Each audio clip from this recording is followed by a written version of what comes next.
"Why would you save me?" Despereaux asked.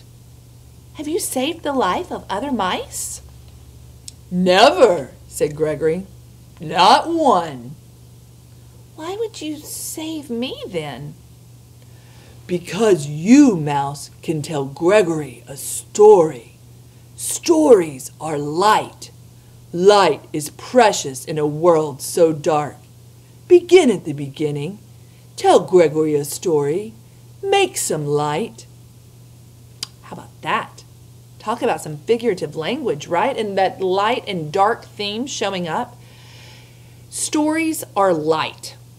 Figurative? Literal? Figurative. You're exactly right. Stories are goodness. That's what he's saying. Stories, and then light, that goodness is precious in a world so dark. So that is also both, right? I want you to reread that paragraph when we stop. And I want you to see how sometimes that light and dark can be both figurative and literal, just like we talked about yesterday. And because Despereaux very much wanted to live, he said, "Once upon a time." "Yes," said Gregory happily. He raised his hand higher and then higher still until Despereaux's whiskers brushed against his leathery, time-worn ear. "Go on, Mouse," said Gregory. "Tell Gregory a story." And it was in this way that Despereaux became the only mouse sent to the dungeon whom the rats did not reduce to a pile of bones and a piece of red thread. It was in this way that Despereaux was saved. Reader, if you don't mind, this is where we will leave our small mouse for now, in the dark of the dungeon, in the hand of an old jailer, telling a story to save himself. It is time for us to turn our attention elsewhere. Time for us, reader, to speak of rats, and of one rat in particular.